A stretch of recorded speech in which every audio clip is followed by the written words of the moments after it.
Okay, welcome to a quick presentation on graphs. There are different types of graphs that you can use to show different types of demographics. So what I've done here is straight population graphs to give you a different idea of what different types of graphs you can use. The reason why we use graphs as social scientists is they give you a range of data all in one go, and then it's easier to talk to it if you like. I'm going to start over here. This is what we call a pyramid graph, and it's often how we do population, because you can see here that we've got male and female. So this might not be male and female, it could be other things, but usually it is male and female. And you can see the percentage of people alive at various ages. So this is ages, this is the percentage of total, and you can see that it does that. The reason why we like pyramid graphs to show age of population is because if it's in a different shape other than that, you've got different problems. So if we've done Japan, for example, they've got very few young people, then they bulge in the middle, and then they come out quite nicely at the top. In Australia, we've got an ageing population as well, not as bad as Japan, and Italy's the same as well. So Italy doesn't have a lot of young people, so it actually then does kind of the reverse of that. Google it, look it up. I have literally Googled these and cut and pasted them from the internet, so you can do that as well. It's not a problem. But here then you can start to make all sorts of discussions about this without it having to be numbers. So you can have a discussion about how we would expect this. We would expect there to be fewer old people than there are younger people because people die as they get older. But what's really interesting is that you actually start to get a lot of decline at sort of the 35 age, which is really young, but we would expect that because this is a world population, and unfortunately in developing countries people are still dying quite young. So this is not unexpected.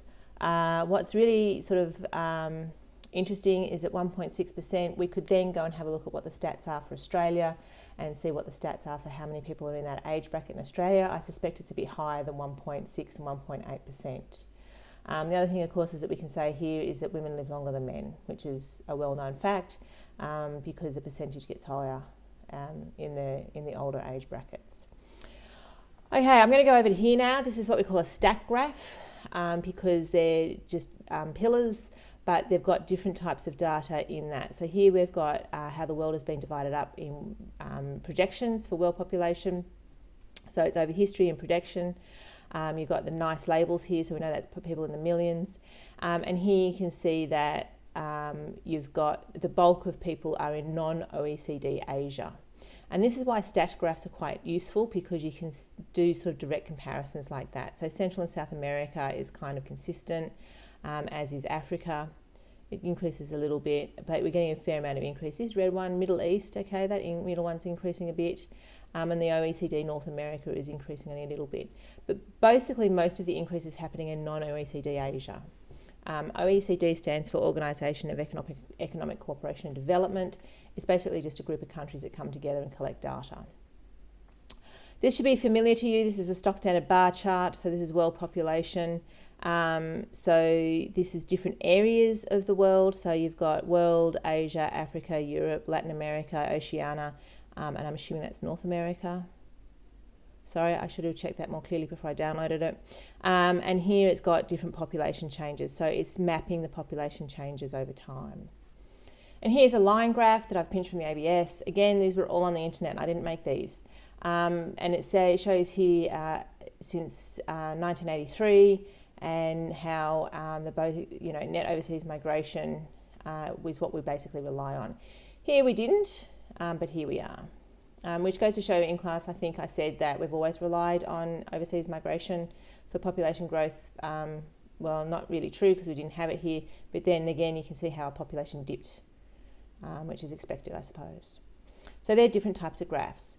However, you can also make your own graph rather than just bringing it down from the internet. So what I've done here is copy some data from a case study that I'm going to show you. You'll see here that my margins don't quite work, so I'm going to highlight everything and do the double click, and it's made it all thing. You can also see that I can't spell, so I'm going to go here, I'm going to go tools, I'm going to go spelling, I'm going to do spell check, and I'm going to do change. We're done. Good. All right, so I'm going to make this row bold, and I'm going to show you how to make a graph. Now, because I've made it bold, nothing fits again. There we go.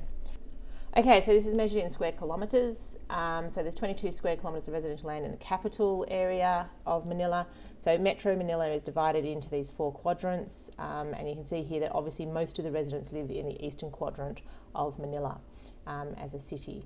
So I'm going to show you how to make a graph.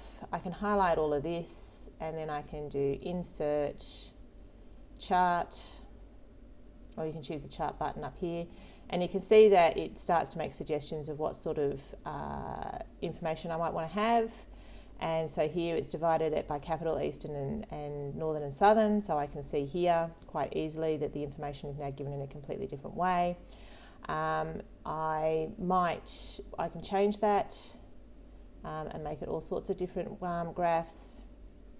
Okay, so line chart, all that sort of stuff. I can make it a stat graph. So I might leave it as a stat graph. So you can see there that what I did was go to chart type.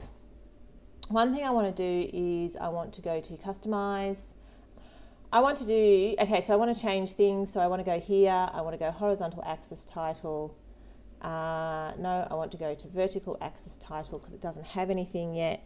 And I want to put kilometers squared.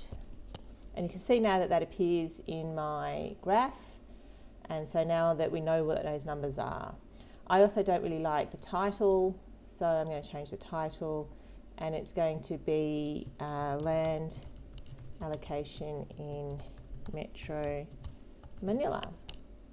But Manila really should have a capital, and I should probably have a capital at the beginning. So now I've got a pretty graph that I've made using sheets. So that's another way you can create a graph. Okay, so now I've shown you how to do that. We're back here. Basically, the whole reason why we do graphs and why you need to put a couple of graphs in, you don't have to use graphs. You don't have to have just 2 graphs. If you want, you can use all graphs. Is that this is just an easy way to have conversation about changes in demographics. You can do crime, you can do population, you can do education, you can do money, you can do all sorts of things. And when we put it into a graph format, it makes it much easier to talk about. So if you want to do a comparison graph between your 2 countries, you could do it in the spreadsheet as I just showed you. And then you could actually make your own graphs and do it all that way. And so you could actually have graphs all the way through your presentation and actually have no text at all, depending on how you like to work. The important thing to understand as social scientists is that we like graphs because we can get a range of information in one go.